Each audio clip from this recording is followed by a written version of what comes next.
देखिए, तो हम लोगों ने सत्याग्रह आश्रम तक के देख लिया था। जो असहयोग आंदोलन हम लोग देख रहे हैं, इस असहयोग आंदोलन में बहुत सारी चीज़ों के बारे में हम लोगों ने बात किया।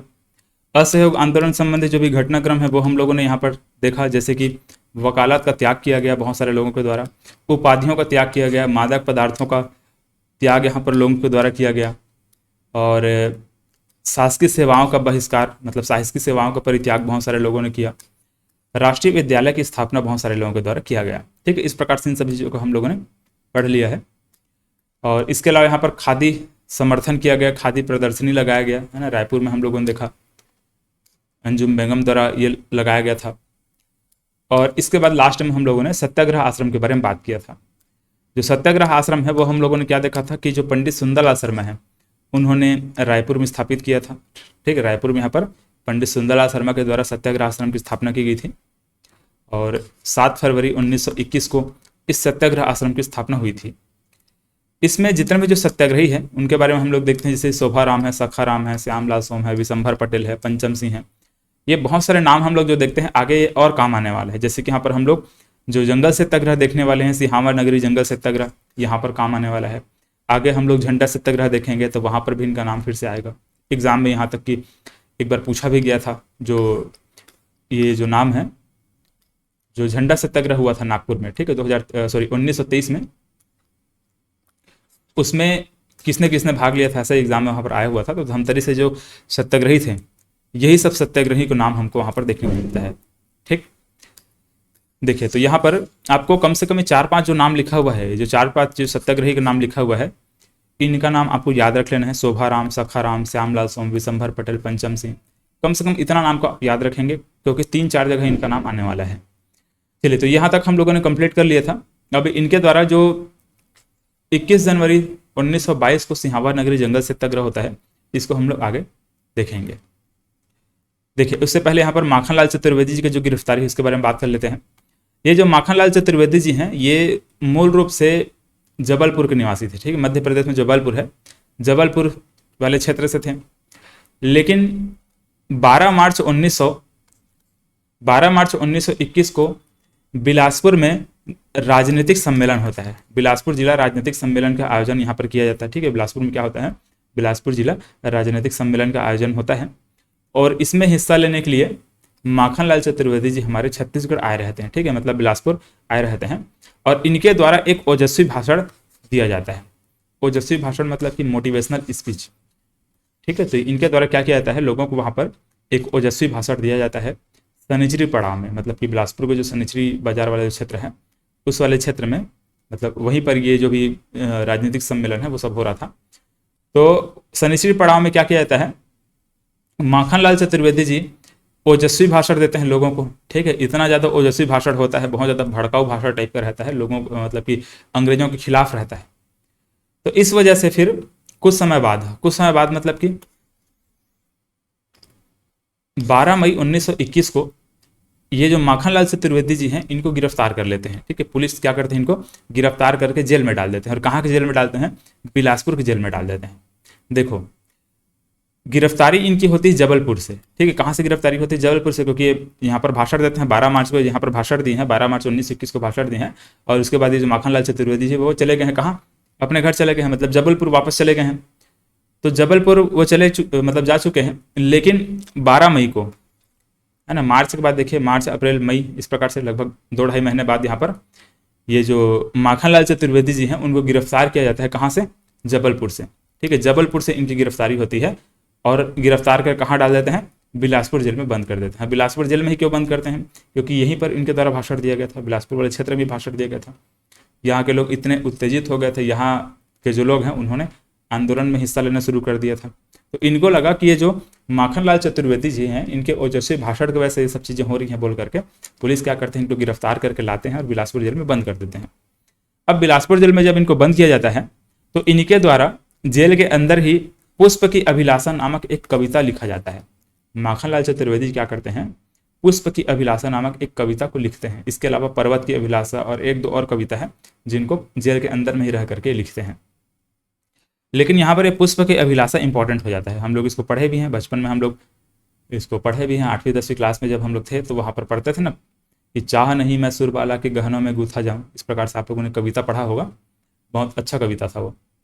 आज भी बच्चे अभी स्कूल में जो होंगे वो लोग पढ़ रहे होंगे।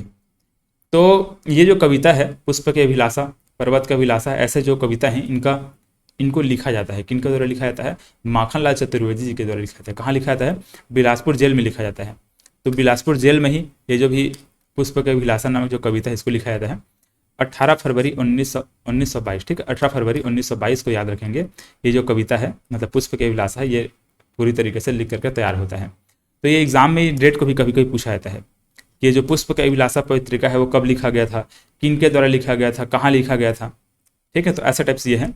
तो ये माखनलाल चतुर्वेदी को याद रखेंगे। ये है कहाँ से? जबलपुर के हैं, लेकिन बेचारे यहाँ पर बिलासपुर जिला राजनीतिक सम्मेलन में भाषण देने आते हैं ना 12 मार्च 1921 को, और इनके ओजस्वी भाषण की वजह से 12 मई 1921 को इनको गिरफ्तार करके बिलासपुर जेल में डाल दिया जाता है। ठीक, ये घटनाक्रम इस प्रकार से होता है।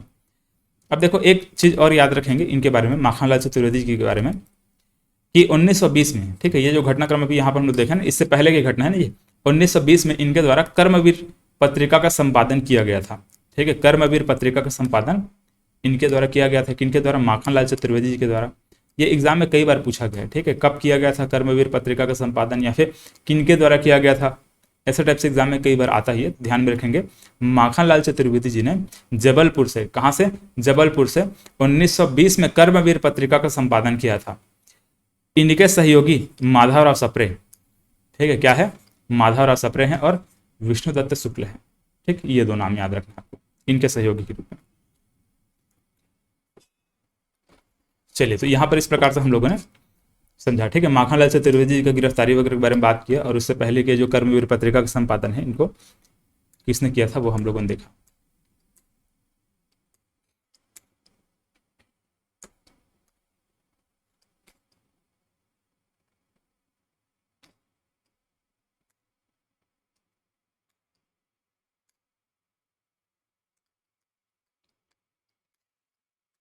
अब इसके बाद देखिए सिहावा नगरी जंगल सत्याग्रह।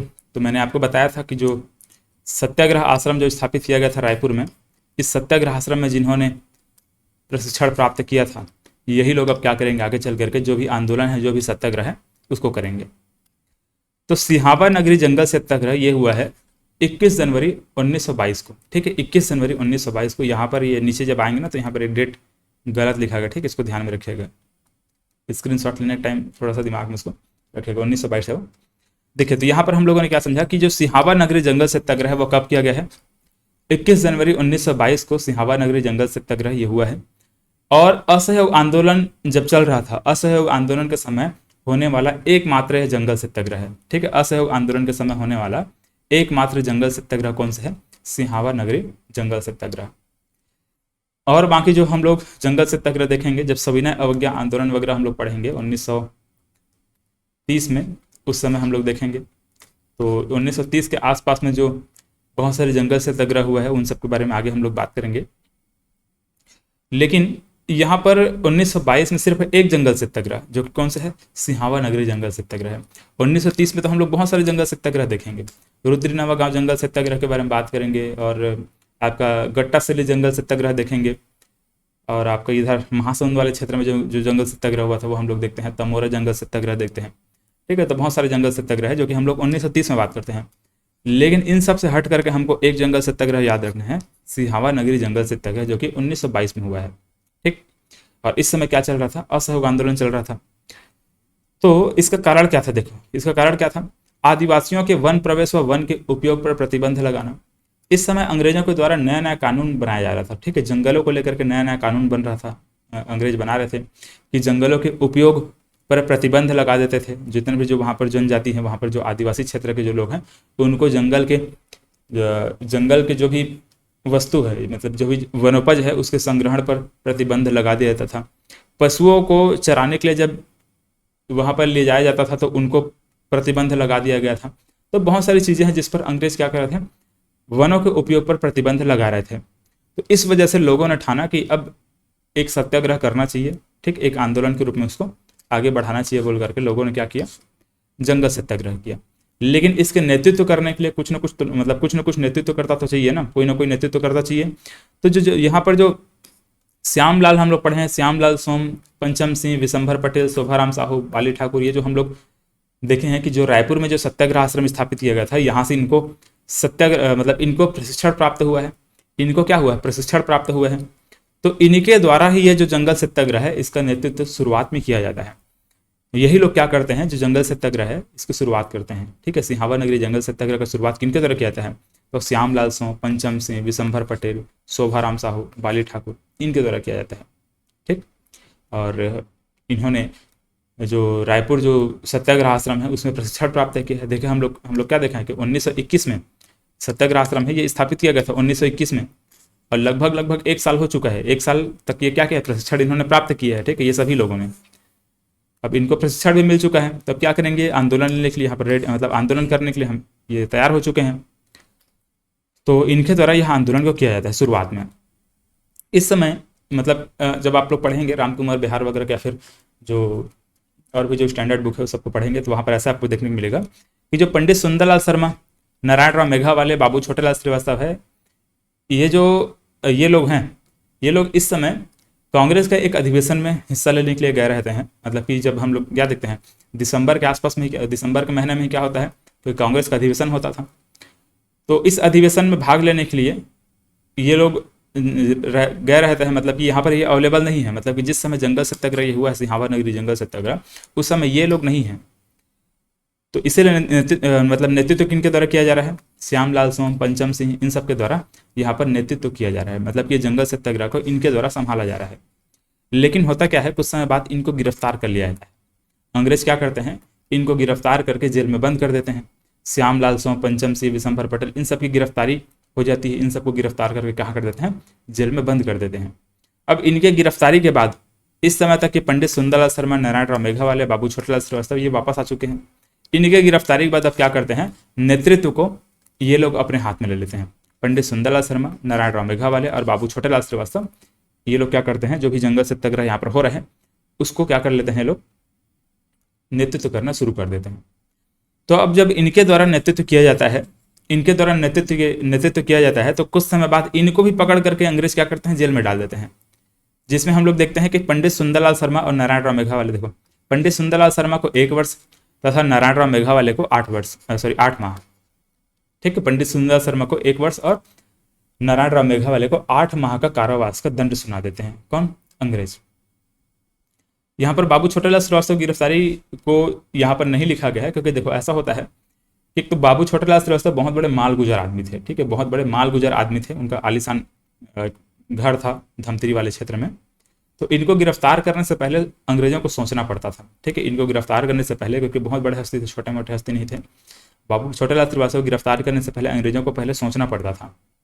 ठीक है, तो इसी वजह से हम लोग यहाँ पर देखो सिर्फ नाम किसका किसका लिखा गया है, पंडित सुंदरलाल शर्मा और नारायण राव मेघावाले, इनको यहाँ पर गिरफ्तारी होती है। और पंडित सुंदरलाल शर्मा को 1 वर्ष तथा नारायण राव मेघावाले को 8 माह की कारावास का दंड यहाँ पर सुना देते हैं। ठीक, अब इसके बाद हम लोग क्या देखते हैं, देखो यहाँ तक ये जंगल सत्याग्रह समाप्त हो जाता है। ठीक है, यहाँ पर मैंने क्या क्या समझाना चाहता था आपको समझ में आ गया होगा। शुरुआत में नेतृत्व इनके द्वारा किया गया है। ठीक है, ये सभी जो सत्याग्रही इनके द्वारा किया गया है, श्यामलाल सोम, पंचम सिंह, विशंभर पटेल, शोभाराम साहू, बाली ठाकुर, इन सबके द्वारा शुरुआत में नेतृत्व किया गया है। इनके गिरफ्तारी के बाद यहाँ पर पंडित सुंदरलाल शर्मा, नारायण राव मेघावाले, बाबू छोटेलाल श्रीवास्तव, इनके द्वारा नेतृत्व को संभाला जाता है। ठीक है, इसका कारण क्या था, जंगल सत्याग्रह का कारण था वो भी मैं आपको समझा चुका हूँ। अब इनका गिरफ्तारी होता है, इतने माह या फिर इतने वर्ष का इनको कारावास की सजा सुना दी जाती है। अब इसके बाद देखिए पंडित सुंदरलाल शर्मा को, मतलब पंडित सुंदरलाल शर्मा के द्वारा रायपुर केंद्रीय जेल में श्री कृष्ण जन्मस्थली, ठीक है, श्री कृष्ण जन्मस्थली नामक एक जेल पत्रिका का संपादन ये करते हैं। ठीक है, जेल पत्रिका का प्रकाशन ये जेल में ही रह करके करते हैं। तो ये भी एग्जाम में पूछा गया है, जिसमें पंडित सुंदरलाल शर्मा को केंद्रीय जेल रायपुर में बंद किया गया था, जिस समय जेल में थे, उस समय इन्हीं के द्वारा एक पत्रिका, जिसको जेल पत्रिका के नाम से भी जाना जाता है, क्योंकि ये जेल में रह करके संपादित कर रहे हैं ये, तो इस जेल पत्रिका का संपादन किसके द्वारा किया गया था, इसका नाम क्या था, श्री कृष्ण जन्मस्थली। श्री कृष्ण जन्मस्थली जेल पत्रिका का संपादन पंडित सुंदरलाल शर्मा के द्वारा किया गया है। कहाँ से किया गया है, रायपुर केंद्रीय जेल से किया गया है। ठीक। इस प्रकार से हम लोग इसको पढ़ते हैं। और कब किया गया? 1922 में किया गया। ठीक, 1922 में ये जेल पत्रिका का संपादन ये करते हैं। चलिए, तो इस प्रकार से यहाँ तक इन सभी चीज़ों को हम लोगों ने समझा। यहाँ पर ये 2022 लिखा गया है, इसको आप लोग सुधार लीजिएगा। ठीक है, ये 1922 है। अब इसके बाद देखिए 23 मार्च 1922 को 23 मार्च 1922 को रायपुर राजनीतिक परिषद के सम्मेलन होता है। ठीक है, रायपुर में क्या होता है? राजनीतिक परिषद का सम्मेलन होता है। अब इसमें ये पास सिस्टम रखा गया था, मतलब कि इस सम्मेलन में भाग लेने के लिए लोगों को पास खरीदना पड़ता था। पहले लोग पास, मतलब जिनके पास पास होता था वही लोग सम्मेलन में हिस्सा ले सकते थे, वही लोग अंदर जाने को, मतलब उन्हीं को अंदर प्रवेश करने की अनुमति दी जाती थी। तो लोगों को पहले पास खरीदना पड़ता था, पास सिस्टम रख दिया गया था।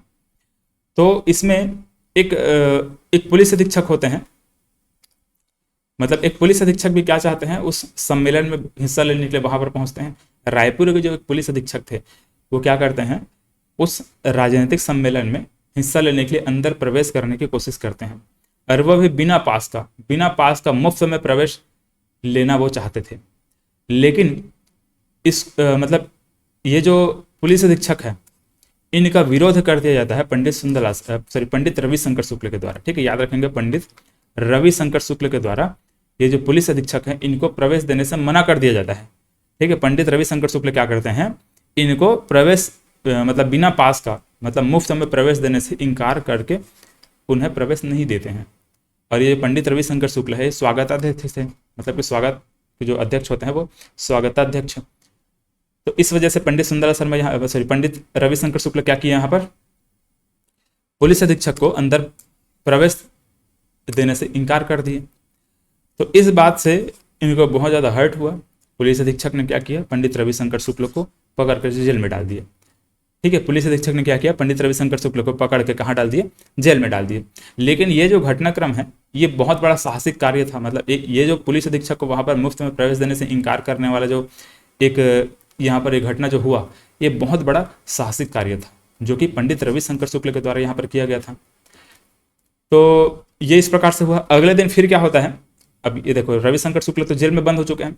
अगले दिन फिर क्या होता है कि फिर से ये पुलिस अधीक्षक पहुंच जाते हैं इस राजनीतिक सम्मेलन में प्रवेश लेने के लिए। लेकिन वहां पर अब माधवराव सप्रे जो स्वागताध्यक्ष है वो बन चुके रहते हैं, मतलब ये तो जेल में चले गए, अब वहां पर स्वागत करने के लिए कौन है, माधवराव सप्रे। अब उनके द्वारा फिर से ये पुलिस अधीक्षक को प्रवेश देने के लिए मना किया जाता है।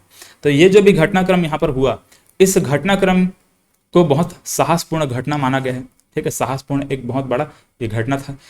इसी वजह से गांधी जी ने अपने नवजीवन पत्रिका में इस घटना का उल्लेख किया है। ठीक है, तो ये पॉइंट हमारे लिए इंपॉर्टेंट हो जाता है। ये जो घटनाक्रम यहाँ पर हुआ है इसका उल्लेख गांधी जी ने अपने नवजीवन पत्रिका में किया था। ठीक, चलिए, इसीलिए हम इसको पढ़ रहे, मतलब इसी वजह से ये यहाँ पर इसको पढ़ा जा रहा है, क्योंकि नवजीवन पत्रिका में इस राजनीतिक सम्मेलन में हुए साहसपूर्ण जो घटना है इसका उल्लेख महात्मा गांधी ने किया था, इस वजह से। चलिए, तो ये इस प्रकार से हुआ 23 मार्च 1922 का रायपुर राजनीतिक परिषद के सम्मेलन में जो भी घटनाक्रम है वो हम लोगों ने देखा। अब इसके बाद देखिए असहयोग आंदोलन जो हम लोग पढ़ रहे हैं उसकी समाप्ति के कगार पे आ चुका है। ये मतलब कि 1922 तक के जो भी घटनाक्रम हम लोग देख चुके हैं। देखो यहाँ पर, हालांकि ये तो असहयोग आंदोलन की स्थगन की बात की घटना है ना, इसको ध्यान में रखिएगा। यहाँ पर देखिए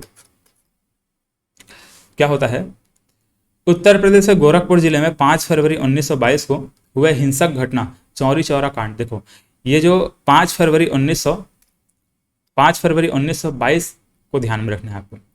5 फरवरी 1922 को एक बहुत बड़ी हिंसक घटना हुआ था, और कहाँ पर हुआ था, उत्तर प्रदेश के गोरखपुर जिले में हुआ था, जिसको हम लोग चौरी चौरा के कांड के नाम से जानते हैं। आप लोग सुने भी होंगे, बचपन में पढ़े भी होंगे कि चौरी चौरा कांड कहाँ हुआ था, उत्तर प्रदेश के गोरखपुर जिले में हुआ था, जिसमें 22 पुलिसकर्मी को जिंदा जला करके मार दिए थे। ठीक है, 22 या फिर कहीं कहीं पे आपको 23 देखने को मिलेगा। तो 22 पुलिसकर्मियों को जिंदा वहाँ पर जला दिया गया था। मतलब वहाँ जो स्थानीय लोग हैं उनके द्वारा 22 पुलिसकर्मियों को, मतलब ऐसा कुछ होता है कि एक सभा होते रहता है जिसमें ये जो पुलिसकर्मी जाकर के फायरिंग कर देते हैं, उसमें कुछ लोगों की मृत्यु हो जाती है।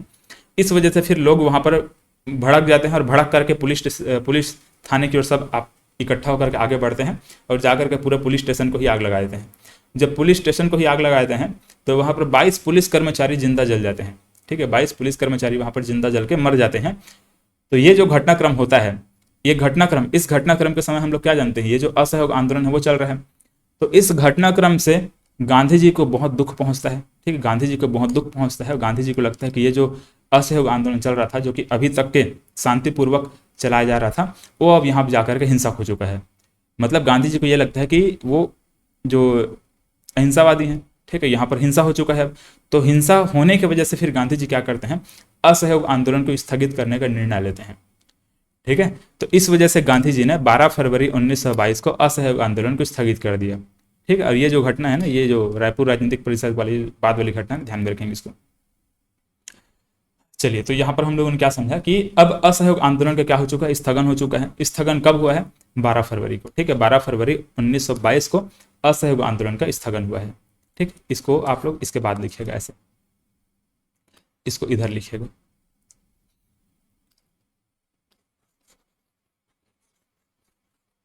चलिए, तो हालांकि इसको हम लोग ये वाली जो घटनाक्रम है इसको भारत के इतिहास जब पढ़ेंगे तो वहां पर इसको पढ़ा जाता है, लेकिन फिर भी याद रखेंगे। यहाँ पर कभी कभी एग्जाम में आता है कि ये जो चौरी चौरा वाला जो कांड है, ठीक है, चौरी चौरा कांड कब हुआ है, तो 5 फरवरी, कहीं कहीं पे 4 फरवरी भी आपको देखने को मिलेगा ना, तो इसमें कन्फ्यूज नहीं होना है। बहुत सारे ऐसे ऑथेंटिक सोर्स भी है जहाँ पे 4 फरवरी लिखा हुआ है और बहुत सारे सोर्स में आपको 5 फरवरी देखने को मिलेगा। तो 5 फरवरी या फिर 4 फरवरी 1922 को चौरी चौरा कांड होता है, जिसमें 22 पुलिसकर्मी जिंदा जल करके मर जाते हैं। ठीक है, पुलिस स्टेशन के अंदर ही। चलो, तो ये हुआ। इसकी वजह से गांधी जी मतलब कि 12 फरवरी 1922 को असहयोग आंदोलन को स्थगित कर देते हैं। अब जब असहयोग आंदोलन स्थगित होते हैं तो बहुत सारे लोगों को लगता है कि गांधी जी का ये जो निर्णय था ये गलत था। असहयोग आंदोलन बहुत अच्छे तरीके से वहाँ पर काम कर रहा था, बहुत अच्छे तरीके से संचालित हो रहा था। तो ये जो निर्णय था ये गांधी जी के द्वारा बहुत गलत किया गया, ऐसा बोल करके बहुत सारे लोग नाराज हो जाते हैं, गांधी जी से नाराज होते हैं। और इसके बाद गांधी जी को मतलब अंग्रेज पकड़ कर जेल में भी डाल देते हैं, गांधी जी को भी डाल देते हैं और बहुत सारे और लोग हैं जिनको पकड़ करके अंग्रेजों ने क्या किया, जेल में बंद कर दिया था। और फिर उसके बाद हम लोग यहाँ पर आगे देखने वाले हैं, स्वराज पार्टी देखने वाले हैं। ठीक है, ये जो असहयोग आंदोलन है इसके स्थगन के बाद ये जो चित्तरंजन दास और मोतीलाल नेहरू है, इनके द्वारा स्वराज पार्टी गठन किया जाता है कांग्रेस से अलग होकर के। इसको हम लोग आगे देखेंगे, लेकिन देखो इस समय मतलब एक छोटा सा पॉइंट और यहाँ पर देख लेंगे। यहाँ पर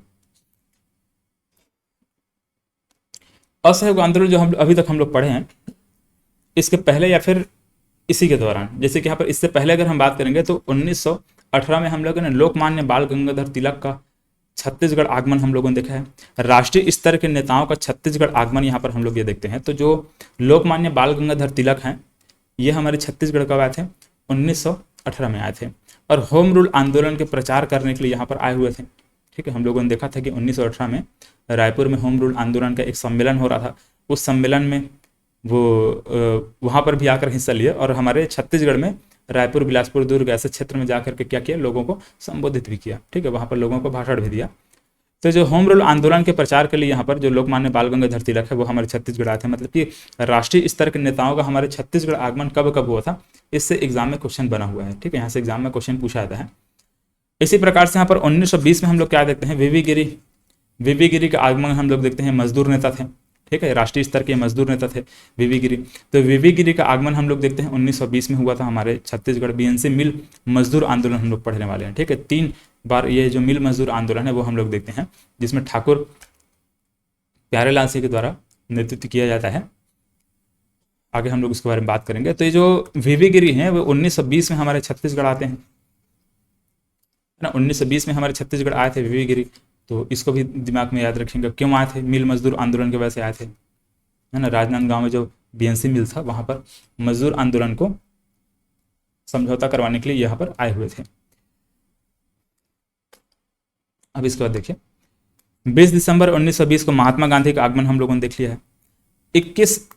1921 को जिस समय असहयोग आंदोलन चल रहा है, इस समय राष्ट्रीय स्तर के और भी नेता है, जैसे कि यहाँ पर डॉक्टर राजेंद्र प्रसाद है, सी राजगोपालाचारी है, सुभद्रा कुमारी चौहान है, इन सब का आगमन भी होता है। ठीक है, 1921 में। चलिए, तो इस प्रकार से यहाँ पर राष्ट्रीय स्तर के जो भी नेता है इनका आगमन हमारे छत्तीसगढ़ कब कब हुआ है इसको हम लोगों ने यहाँ पर समझ लिया। तो ये इस प्रकार से हम लोगों ने छत्तीसगढ़ में जो असहयोग आंदोलन है वो सब चीज़ों को हम लोगों ने देखा। अब यहाँ पर स्वराज पार्टी का गठन हम लोग देखते हैं। ठीक है, स्वराज पार्टी का गठन कैसे हुआ है इसको हम लोग समझते हैं। ठीक है, तो इसको हल्का फुल्का हम लोग अभी यहाँ पर बेसिक समझ लेते हैं, इसके बाद फिर बाकी चीज़ों को हम लोग अगले क्लास में देखेंगे। ठीक, क्योंकि यहाँ से एक नया टॉपिक स्टार्ट हो रहा है, तो नया सिरे से हम लोग आगे पढ़ेंगे। ठीक है, तो स्वराज पार्टी का गठन देखिए, स्वराज पार्टी का गठन क्यों हुआ था इसको बेसिक चीज़ें आप लोग थोड़ा समझ लीजिए। यहाँ पर जब गांधी जी ने असहयोग आंदोलन को स्थगित कर दिया, गांधी जी ने क्या किया, असहयोग आंदोलन को स्थगित कर दिया। तो असहयोग आंदोलन के स्थगन के बाद बहुत सारे लोग गांधी जी के इस कार्य से असंतुष्ट थे। तो गांधी जी के इस कार्य से असंतुष्ट होकर के कुछ लोगों ने क्या किया कि अपना, जैसे कि यहाँ पर चितरंजन दास और मोतीलाल नेहरू, इन मतलब इनके द्वारा एक स्वराज पार्टी का गठन किया गया। ठीक है, स्वराज पार्टी का गठन इनके द्वारा किया गया, चितरंजन दास और मोतीलाल नेहरू के द्वारा। अब इसका दूसरा उद्देश्य ये भी है कि कांग्रेस, सॉरी, ये जो चितरंजन दास है, मोतीलाल नेहरू है और बहुत सारे लोग हैं जो क्या चाहते थे कि हम इलेक्शन में हम हिस्सा लें। मतलब कि इस समय क्या होता था कि हम लोग जानते हैं कि 1919 के अधिनियम हम लोग पढ़ते हैं। ठीक है, इसमें हम लोग देखेंगे आगे, इसके बारे में बात करेंगे। तो इसके तहत क्या होता है कि हमारे ये जो भारत में अलग अलग क्षेत्र में चुनाव होता है। ठीक है, यहाँ पर कहीं पर लिखा होगा, देखो, विधान परिषद का वहाँ पर चुनाव होता है, तो विधान परिषद में प्रवेश लेना ये लोग चाहते थे, लेकिन कांग्रेस इस चीज़ का विरोध करते थे कि हम इलेक्शन में भाग नहीं लेंगे, हम वहाँ पर प्रवेश नहीं लेंगे, ऐसा बोल करके। तो इन्हीं सब चीज़ों की वजह से फिर ये क्या करते हैं, चितरंजन दास और मोतीलाल नेहरू अपने को अलग करते हैं कांग्रेस से और अलग करके स्वराज पार्टी का गठन कर लेते हैं। ठीक, ऐसा टाइप का है ये। तो इन सब चीज़ों को अब हम आगे पढ़ने वाले हैं, अगले क्लास में देखेंगे स्वराज पार्टी का गठन। और स्वराज पार्टी के बाद यहाँ पर क्या क्या है, झंडा सत्याग्रह देखेंगे।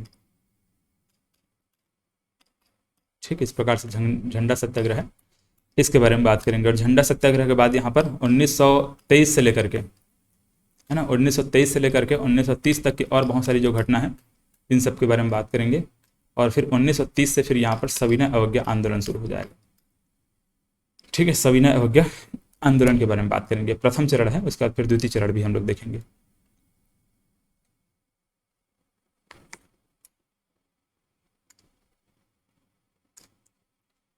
चलिए, तो अगले क्लास में हम लोग यहाँ पर स्वराज पार्टी से शुरू करेंगे।